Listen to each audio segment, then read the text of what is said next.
Hello everybody, it's Mr. Second Amendment, and I'm here to talk with you today about magazines. This is everything regarding magazines, my thoughts and opinions on it. I get a lot of customers in the gun shop, I get a lot of regulars, I get a lot of people on YouTube sending me messages and whatnot.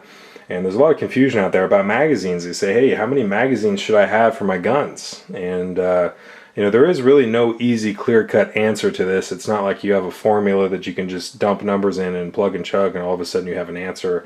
There is no one-size-fits-all answer, and I feel like the situation depends on the individual particular situation. Okay, the answer to that is going to depend on the situation. Alright, so I'm just going to show you an example of what I have loaded out with my personal system. And as you can see, I have an AR-15, I have a 1911, and what you can't see is I have a 590A1, but you've seen all three of these guns in various videos. I'm not going to waste airtime on them. But what I will say that I haven't said before is I rely on my 590A1, my AR-15, and my 1911. That's my what I call the trifecta of defense. I will be doing a video about that at some point.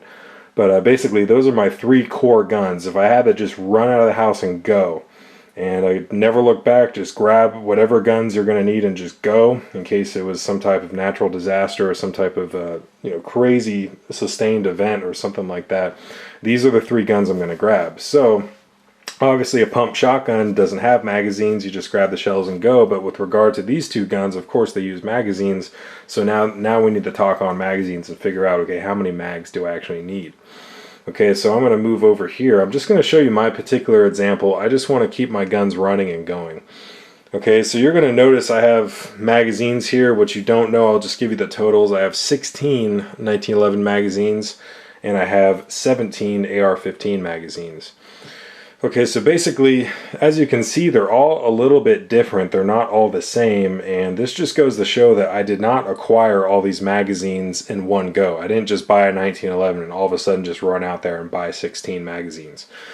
Okay, I just kind of started as I went. I kept with factory mags. I started to buy other ones. My different various mags here. I've got some Metgars, I've got some Kimber, I've got some Colt mags. I've got some Checkmate Industries mags here.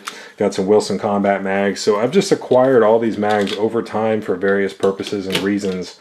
A lot of people are going to be like, whoa, you have 16 mags for a 1911? And people are going to say that. Half of people are going to say, whoa, that's a lot. And the other half of people saying that are going to say, wow, that's not enough. Okay, so again, it's going to depend on your situation. Something you need to know that I haven't said on camera yet is my potential defensive or survival plans. I don't want to call myself a crazy survivalist. I don't believe I am.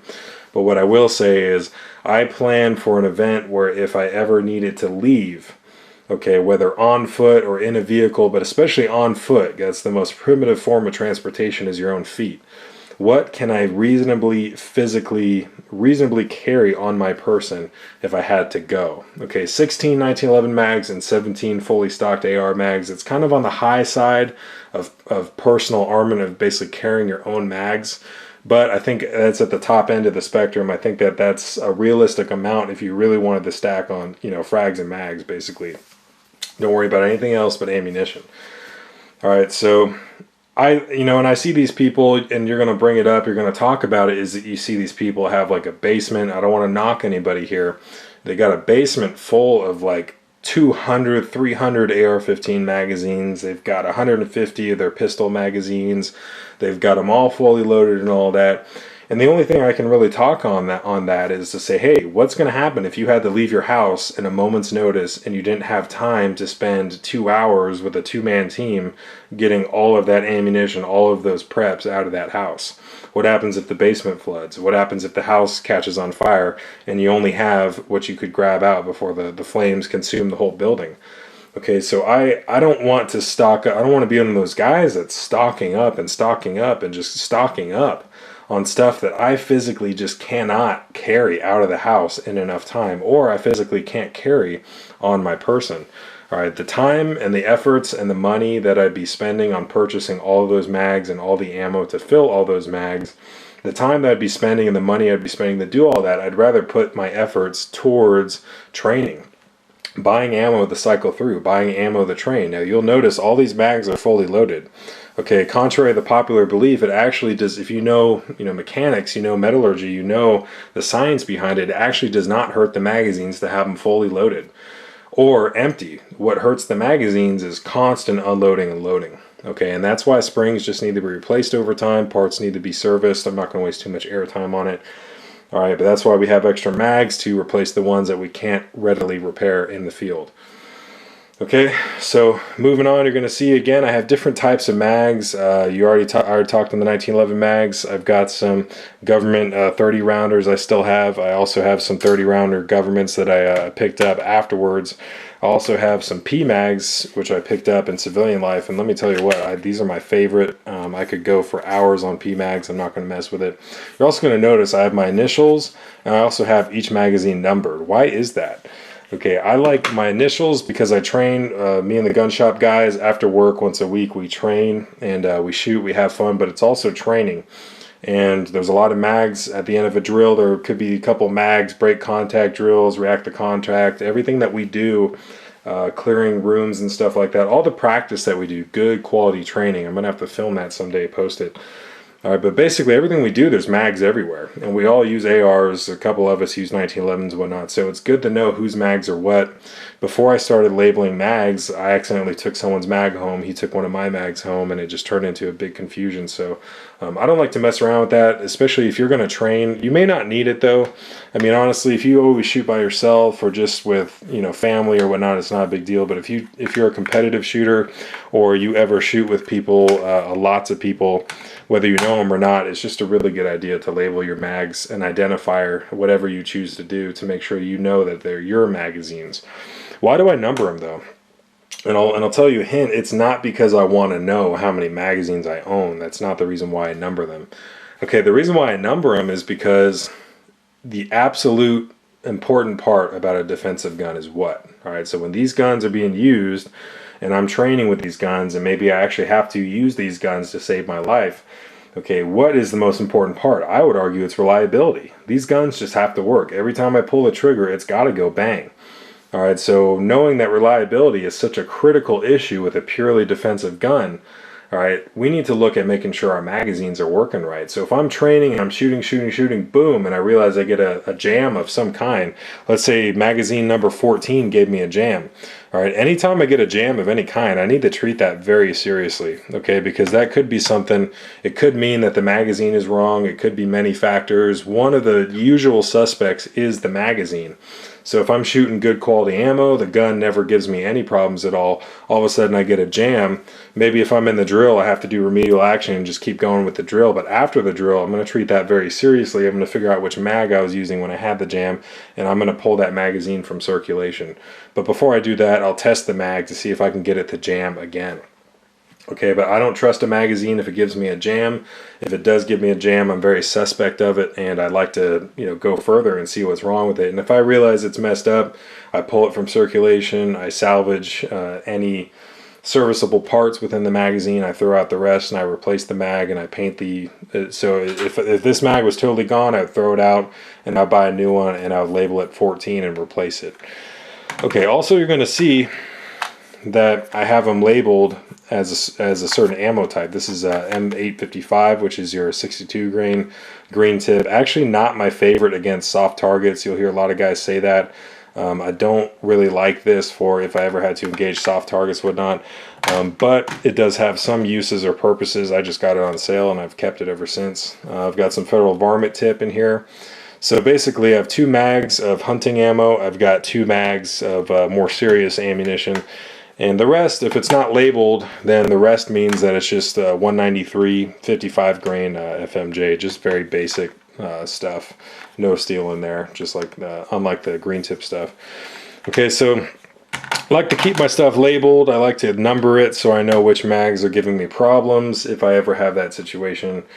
And that's basically just what I have. Now, some people are going to say, why do you have so many 1911 mags? It's not, reasonable to, have a chest rig or something with 16 1911 mags. And I'll tell you that the reason why is just over time, I've had 17, 16. Over time, I've just been acquiring magazines for different purposes. I remember when I decided, okay, I'm going to have 4 mags in the truck. I'm going to have 2 mags in the desk drawer. I'm going to have 2 mags in the gun safe. I'm going to have this and that. And then it starts to add up. Okay, so when you start to make ammunition choices and you start to say, okay, I'm going to have some backup ammo, I'm going to have some ammo stashed here, some ammo stashed there. When things start to stack up, okay, then you get to the point where it's like, okay, I'm going to need some more magazines for this. I have magazines that I just purely train and compete with. Okay, so everything else I leave for defense or otherwise shooting, but I have other mags that I just trash. Mags that just get dirty, they get muddy, they get shot the hell out of, and I don't mind it because those are my heavy usage mags. Okay, so you can decide how you want to do it. You can play it how you want to. It just works for me, and like you see here, I mean, I've got all kinds of mags, and it's just been an overall project over time. Okay, so I think going away from the numbers and looking more towards a realistic scenario.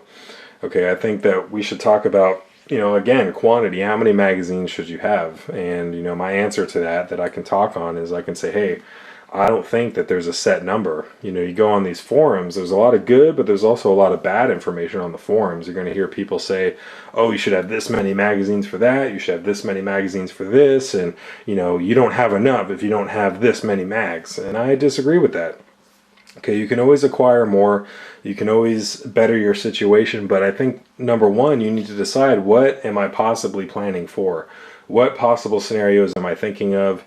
Maybe let's talk away from defense. Let's talk about, for example, an M1 Garand. Okay, I happen to own an M1. You've seen that in many videos. Not going to waste airtime on it. An M1 Garand utilizes clips. Okay, 8-round 30-06 stamped steel clips. Okay, now that particular gun, maybe I'm a collector. Okay, maybe I'm owning an M1 and I want my gun to keep shooting into the future. I want to pass it on to the grandkids when I die and allow them to keep shooting the gun. Okay, having extra clips in that situation, and they're not magazines, they're clips. One of the few times you can actually call it a clip, you'll be all right. Okay, that's one of my pet peeves, but I'm going to move on from that. Okay, maybe I want to keep that M1 Garand moving into the future. I want to keep it shooting. I want my kin to be able to shoot it, everything like that. I'm going to stock up on extra clips, and I have about 50 M1 Garand clips. I started with about 75. I threw out about 25 of them that just did not function how they were supposed to. Again, I'm not interested in keeping a spare part that is unserviceable is no spare part. Okay, a magazine that is unserviceable, or a clip that is unserviceable, that is not something you can depend on. That's not something you should have. So I ditch it. So that's, whether you're collecting for a military surplus rifle, maybe you have a Carcano that utilizes those very unique stripper clips. Maybe you got a Garand with those clips. Maybe you're in my situation here, you got some defensive guns that you want to keep running. Maybe you want to have ammunition stashed at different points. Maybe you want to use your vehicle as an ammo dispersal point. You've got different mags set up in there. Whatever the situation, I think it's always valuable to be investing in magazines. And another point I'm not going to touch on in detail here is also spare parts. That's going to be the subject of a separate video. And my last thought to you, my lasting impression here is, I would urge you to spend your money not only on your accessories for the gun and everything, but look toward the magazines. Honestly, look at yourself and talk it over, think it over. Start to understand, what am I using these guns for? Why do I need what I need? And how many magazines is it going to take for me to fully be prepared? Okay, and I would also urge you to put some limits on it, make some concessions for reality, which is, you know what, maybe if I decide to buy 500 magazines for my AR-15, maybe if I had to leave the house, I'm only going to be able to take like 15 of those magazines rather than all 200. Okay, so you got to keep yourself within the realm of reality. I mean, we're not made of money. We want to use our money correctly. We want to train, and we want to use that money for good efforts, okay, and worthy investments. And I think dumping all that money into a basement full of mags that you're never going to be able to take out of there may not be something worthwhile. So you have to decide for yourself. Hopefully this video has helped you out a little bit. Maybe it's had you thinking about some different things that you maybe didn't think about before. So please comment for questions. And let's share info. Thanks for watching.